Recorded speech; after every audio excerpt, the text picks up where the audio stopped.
কার পরিবর্তন কখন হবে, কার কথাই বদলাবে, কখন বদলাবে কেউ জানে না। জানে কে? আল্লাহ। হয়তো তার কাছে এক কথা দিলে লাগছে যে হায় আসলে আমার জীবন এমন ঘৃণ্য জীবন। ফুজাইল ইবনে ইয়াজ রাহমাতুল্লাহ আলাই, রাত্রি গভীরে উনি বড় ডাকাত সর্দার ছিলেন। তো গভীর রাতে উনি ডাকাতি করতে গেছেন। রাশিয়া সামারকান্দের বড় ডাকাত, পৃথিবীর একজন বড় বিখ্যাত ডাকাত সর্দার ছিল তিনি। তো রাত্রিবেলা যখন গভীর রাতে এক বাড়িতে ডাকাতি করতে ঢুকছে, আল্লাহর কুদরতে দরজার সামনে গিয়ে যখন দাঁড়াইছে, তখন শুনতেছিল বাড়িওয়ালা ওই সময় আল্লাহর কোরআন পড়তেছে। আমার কাছে আরবি কিতাব আছে, কিতাবে লিখছে আজ-জুহাদু মিআতুন, ওই কিতাব।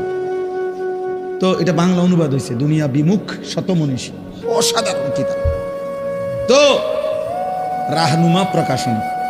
তাই উনি দরজায় দাঁড়াইয়া শুনতেছে যে বাড়িওয়ালা ভিতর থেকে ওই ঘরের বুড়া মিয়া আল্লাহর কোরআন পড়তেছে। আলাম ইয়ানি লিল্লাযীনা আমানু আন তাখশা কুলুবুহুম লিযিকরিল্লাহ। আল্লাহ বলছেন, আমার মুমিন বান্দা, আমি আল্লাহর স্মরণ, আমার বন্দিগি, আমার জিকির, আমার ইবাদতের জন্য তোমার মনটা নরম হওয়ার, অন্তরটা নরম হওয়ার সময় আজও কি হয়নি? আজও হয় নাই বান্দা? আর কোনোদিন আমাকে সেজদা দিবা না? আর কোনোদিন আমার নামাজ পড়বা না? তাহলে আর কোনোদিন হালাল খাইবা না? আর কোনোদিন নারী পর্দা করবা না তুমি? আল্লাহ যেন আমগরে বলে, দিনের পর দিন যে ফজরের নামাজ পড়ে না, আল্লাহ যেন তাকে ডাক দিয়ে বল, বান্দা তাহলে কি আর কোনোদিন ফজরের সেজদা দিবা না? প্রতিদিন যে গালিগালাজ করে, আল্লাহ যেন বলে, বান্দা তাহলে কি আর কোনোদিন এই গুনাহ ছাড়বা না? এভাবেই বলে যাইবা? এভাবেই আমি আল্লাহকে কষ্ট দিবা? তো এই ডাকাত সর্দার ফুজাইল, উনি তখন এই আয়াত হঠাৎ করে গভীর রাতে, ওনার এই কথাইটা উনি তো বুঝছে অর্থ, ওনার কলিজার মধ্যে গভীর রাতের নিস্তব্ধ, চারিদিকে তো ঠান্ডা নীরব, এই এক আয়াত ওনার কলিজা ছিদ্র করে ফেলছে, দিলে লাগছে। উনি পিছন দিকে ফিরে এসে চলে আসছে, বালা ইয়া রব্বি কদ আনা, আর চিৎকার করে দুই হাত তুলে বলছে, আয় রব, আয় মাওলা, সময় হলো, হয়েছে সময়, আমি আর এই নাফরমানির জিন্দেগি করব না, দিলাম ছাইড়া। এরপরে আমি যেটা বুঝাইছি আরেকটু রয়েছে কথা। এই ডাকাত সর্দার তিনি এত দুর্ধর্ষ ডাকাত ছিলেন যে ওই জামানায় আপনার যেই কোনো মানুষ, পথিক, মুসাফির, এমনকি বাচ্চা পর্যন্ত ওই অঞ্চলের ওনার নাম শুনলে ভয় পাইত। তো কিতাবে লিখছে যে মায়েরা তাদের বাচ্চাদেরকে দুষ্টামি করলে, ঘুম যাইতে না চাইলে ভয় লাগানোর জন্য বলতো, এই ফুজাইল রে ডাকি, তো বাচ্চা কাঁপতে শুরু করত, মানে তাইলে বাচ্চা সোজা হয়ে যেত, চুপ হয়ে যেত, এমন ভয় পাইতো তাকে, বাচ্চারা পর্যন্ত ভয় পাইতো তার নাম শুনে।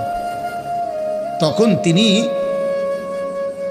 চিন্তা করছে, ওই ঠিক ওই সময় রাত্রে উনি পিছনের দিকে আইসা কোথায় যাবে এই মুহূর্তে, তো আল্লাহর কাছে এক ফোঁটা চোখের পানি ফেলতে ওনার মন চাইছে, তওবা করবে, মাফ চাইবে, আজকেই গুনাহ ছেড়ে দিবে।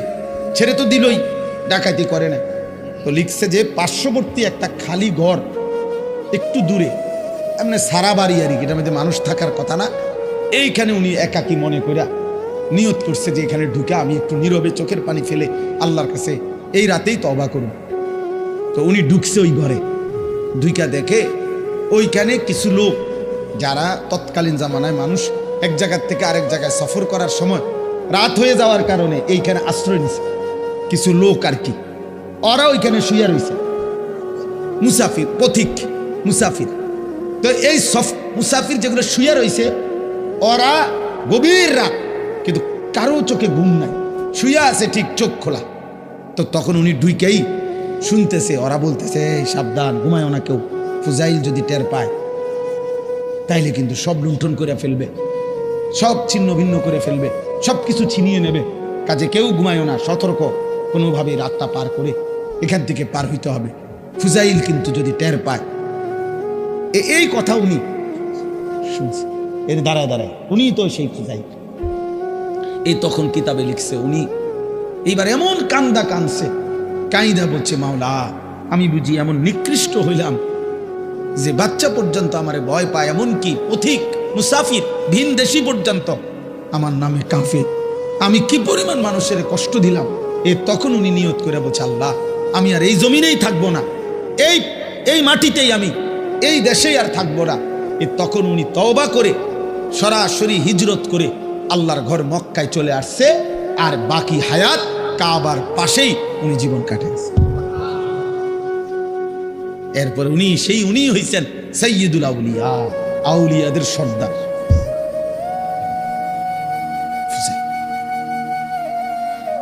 তাহলে বললাম আর কি, যে কোনো কথা, কোনো এক আচরণ, কোনো এক শব্দ অনেক সময় চেঞ্জ করে ফেলে, জীবন তোলপাড় করে ফেলে, জীবন পরিবর্তন করে ফেলে। আল্লাহ তোমাদেরকেও বদলে দিক। তোমরা যারা কিশোর ছেলে, নওজোয়ান ছেলে, দোস্ত, তোমার জীবনের কদর করা উচিত। তোমার কথা কেউ মনে করবে না। তুমি নষ্ট হয়ে গেলে ধীরে ধীরে তোমার জীবন, তোমার চরিত্র, তোমার আখলাক, তোমার লজ্জাস্থান, তোমার শরীর, তোমার কোমর, তোমার যৌবন তুমি শেষ করে দিলে, খোদার কসম কেউ মনে করবে না। এই যে মেয়েরা ঘুরছে তোমার সামনে সামনে, যে নর্তকীরা তোমারে দেখাইছে শরীর, যে অসভ্য মোবাইলের বেহায়া নারী তোমারে শরীর দেখাইছে, তোমার জীবন শেষ করে দিছে, ওই হাইওয়ান নারী জীবনেও কোনোদিন তোমার খবর নেবে। আল্লাহ তাআলা বলতেছেন যে আমি তোমরা যাদেরকে অর্থবিত্ত, সহায় সম্পদ, টাকা পয়সা, ধন দৌলত দুনিয়াতে দিয়ে যাচ্ছি, তোমরা এটা ভেবো না। আল্লাহ বলে, নাফরমান মনে মনে ভাবতেছে আল্লাহ তাও আমার উপরে রাজি, নইলে আমার এটি দেখা, আমার এদিক কি সুন্দরে ভাত তরকারি খাওয়া, এত চুরি করি, আমার দিকে কোনো অসুবিধা হয় না। বুঝলেন না কথা?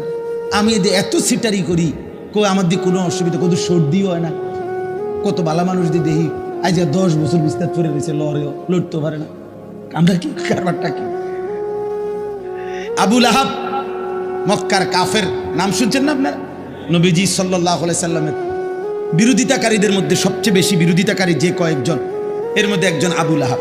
সাহাবীরা ওরে বলতো, নবীর সাহাবীরা, এই আবু লাহাব।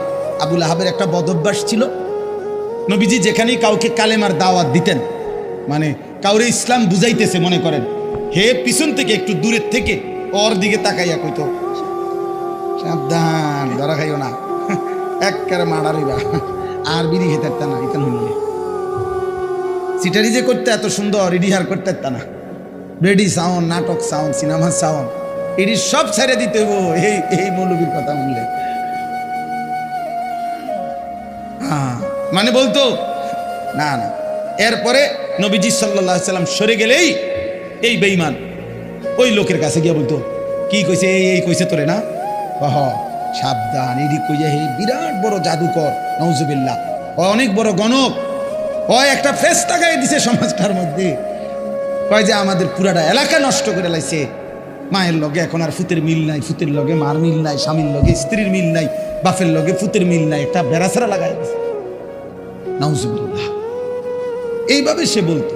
তো তাফসীরের মধ্যে আছে, নবীজির বিভিন্ন সাহাবীরা ওরে বলতো, আবু লাহাব তুমি যেই বাড়াবাড়ি করতেছো, আতলারো, তোমার তো আল্লাহ তাআলা এই হাত অচল করে দিতে পারে, আল্লাহ তো তোমারে ধ্বংস করে দিবে, হাত তো অচল করে দিবে, তুমি নবীর এভাবে বিরোধিতা করতেছো, সারাক্ষণ লাগে থাকো তুমি পিছে পিছে।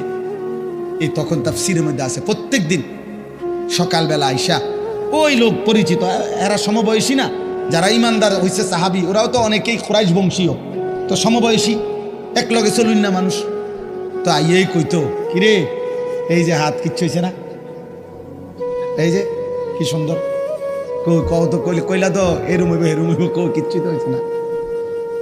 এই এত বড় হারামি আছে, হারামি দ্য গ্রেট, হারামির এক শেষ, ওই অহংকার করত। তো আল্লাহ তাআলা বলেন, আয়াহসাবুনা আন্নামা নুমিদ্দুহুম বিহি মিন মালিন ওয়া বানিন নুসারিউ লাহুম ফিল খায়রাত। আল্লাহ বলে, যাদেরকে আমি দুনিয়ায় কিছু সম্পদ এবং কিছু সন্তানাদি জিফুত নায়নাত করে দিছি, তারা ভাবতেছে আমি আল্লাহ তাআলা তাদেরকে ভালোর উপরেই রাখছি, কল্যাণের উপরেই রাখছি, খুশি আমি তাদের উপরে। তারা মনে মনে ভাবতেছে না, বাল্লা ইয়াশউরুন, আসলে তারা বুঝতেছে না যে শুধু সম্পদ, শুধু সন্তান, শুধু অর্থ, শুধু ক্ষমতা, শুধু সুস্থতা, দুনিয়াবি কোনো চাওয়া পাওয়া পূর্ণ হওয়া, এটা কোনোভাবেই আল্লাহর সন্তুষ্টির কোনো পরিচয় নয়, আল্লাহর সন্তুষ্টির পরিচয় নয়। বাঘের, সিংহের, গরুর, ছাগলের কোনোদিন সর্দিও হয় না, কাশিও হয় না, ব্যায়ামও হয় না, পেটে ব্যথাও হয় না, ডায়াবেটিসও নাই, গ্যাস্ট্রিকও নাই, কিচ্ছু নাই। তাহলে তো আল্লাহ তাআলা সবচেয়ে বেশি সন্তুষ্ট জানোয়ারের উপর, নাকি? কথা বলে না কেন? তাহলে